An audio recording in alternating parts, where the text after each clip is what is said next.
Operation सिंदूर ने हमेशा के लिए पूरी दुनिया, न केवल पाकिस्तान, पूरी दुनिया में एक संदेश भेजा है कि भारत की सेना, भारत की जनता और भारत की सीमा इसके साथ छेड़खानी नहीं करते, वरना नतीजे भुगतने पड़ते हैं, नतीजे भुगतने पड़ते। और मोदी जी ने स्पष्ट कर दिया कि हमारे निर्दोष नागरिकों पर अगर कोई हमला करता है तो गोली का जवाब गोले से दिया जाएगा, उसको माकूल जवाब दिया जाएगा। 7 मई को 1:04 पर 9 आतंकवादी स्थानों को 22 मिनट में नष्ट कर उनके हेडक्वार्टर को भी उड़ाने का काम वीर भारतीय सेना ने किया। 8 तारीख को पाकिस्तान ने ड्रोन और मिसाइल से हमले किए, मगर हमारी एयर डिफेंस सिस्टम इतनी पुख्ता थी, एक भी मिसाइल से एक भी ड्रोन भारत की जमीन को छू नहीं पाया, हवा में ही समाप्त कर। और 9 तारीख को जिन हवाई अड्डों से मिसाइल्स और ड्रोन उड़ाए थे, वो पाकिस्तान के एयर डिफेंस सिस्टम और हवाई अड्डों को हमारी सेना के मिसाइल्सों ने पूर्णतया क्षतिग्रस्त करने का काम कर दिया। और पाकिस्तान की एयर डिफेंस सिस्टम को खोखला साबित करने का काम किया। और मित्रों, ये ऑपरेशन को मोदी जी ने नाम दिया ऑपरेशन सिंदूर, और पूरी दुनिया में संदेश भेजा, हमारी बहनें, माताओं का, हमारी बेटियों का माथे का सिंदूर सस्ता नहीं है। इस सिंदूर को कोई क्षति पहुंचाएगा, उसको खून से जवाब देना पड़ेगा।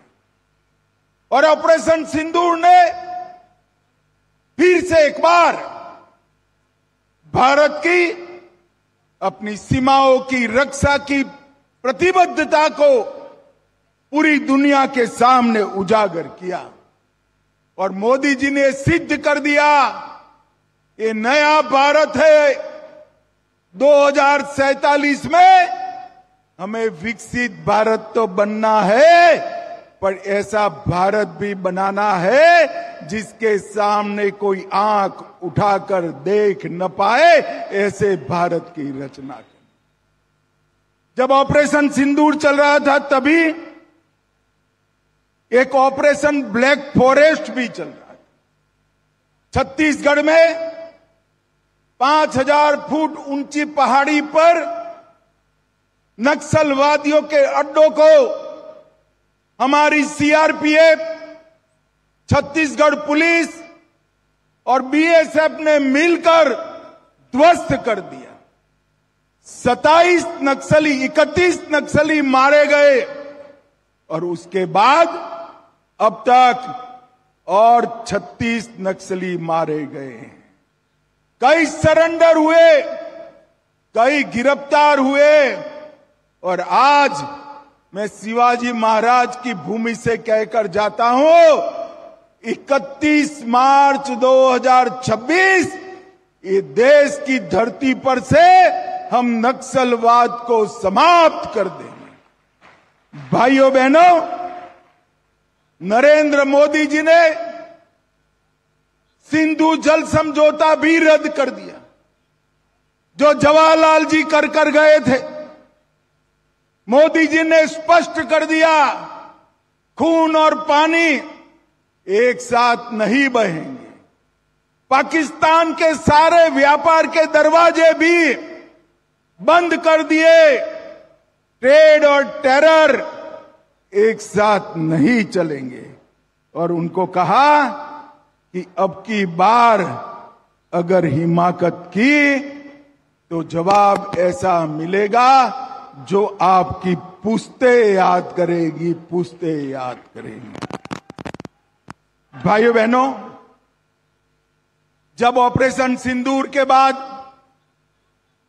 मोदी जी ने निर्णय किया कि ये देश का मसला है, सारे देश के एमपीज, अलग अलग पार्टियों के एमपी मिलकर दुनिया के हर देश में जाकर पाकिस्तान का आतंकवादी चेहरा दुनिया के सामने बेनकाब करेंगे, सर्वदलीय प्रतिनिधिमंडल बने,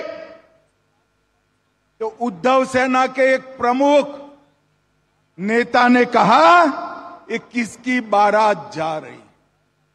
मुझे मालूम नहीं होता ये उद्धव सेना को क्या हो गया है। ये बाला साहब की पार्टी हुआ करती थी एक जमाने में, आज बाला साहब होते तो ऑपरेशन सिंदूर के लिए मोदी जी को गले लगा लेते, गले लगा लेते। और ये उद्धव सेना सर्वदलीय प्रतिनिधिमंडल जिसमें उनके भी मेंबर गए हैं, उसको बारात कहने का काम करती है। भाइयों बहनों, मराठावाड़ में देवेंद्र जी ने एक बहुत बड़ा कार्यक्रम शुरू किया था। यहां के हमेशा अकालग्रस्त इलाके को पानी से लबोलब करने का, और 2019 में 40,000 करोड़ की लागत से मराठावाड़ वाटर ग्रिड प्रोजेक्ट चालू किए। 11 प्रमुख बांधों को पाइपलाइन से जोड़कर हमारे मराठावाड़ के एक एक गांव में, एक एक खेत में पानी पहुंचाने का काम शुरू किया था। और बीच में धोखा देकर अगाड़ी सरकार बनी, उसने पूरा काम रुकवा दिया। अब देवेंद्र बाबू फिर से मुख्यमंत्री बने हैं। ये 5 साल में मराठावाड़ के एक एक गांव में पानी पहुंचने वाला है। और सम्राट अशोक के समय से हमेशा अकाल को झेलने वाला एक किसानों का प्रदेश पानी से लबोलब हो जाएगा। कोंकण और कृष्णा बेसिन की सारी नदियों का पानी हमारे मराठावाड़ के गांव में, घरों में और खेत में पहुंचे, ऐसी व्यवस्था होगी। आज एक विशेष बात भी मैं करना चाहता हूं। मोदी जी ने अपनी महान मराठी भाषा को क्लासिकल लैंग्वेज ये उपनाम देकर पुरस्कृत करने का काम किया है। कितने सालों से मराठी भाषा को क्लासिकल लैंग्वेज का दर्जा देने की मांग थी। शरद राव कितने साल केंद्रीय मंत्रिमंडल में रहे, एक बार भी कुछ नहीं किया। मोदी जी ने मराठी भाषा को शास्त्रीय भाषा, क्लासिकल लैंग्वेज का स्टेटस देने का काम किया। और आने वाले दिनों में देवेंद्र जी के नेतृत्व में महायुति की सरकार महाराष्ट्र को फिर से एक बार देश में नंबर 1 बनाने का रास्ता प्रशस्त करी है। मोदी जी ने तय किया है कि 2047 में विकसित भारत बनेगा। मुझे पूरा विश्वास है कि विकसित भारत बनाने में शिवाजी महाराज की ये धरती, तिलक महाराज और सावरकर की ये धरती का सबसे बड़ा योगदान होगा। और देश में सबसे पहले विकसित महाराष्ट्र बनेगा और वो ही रास्ते पर विकसित भारत बनने का रास्ता प्रशस्त होगा। आज बारिश होने के बावजूद भी आप इतनी बड़ी संख्या में आए।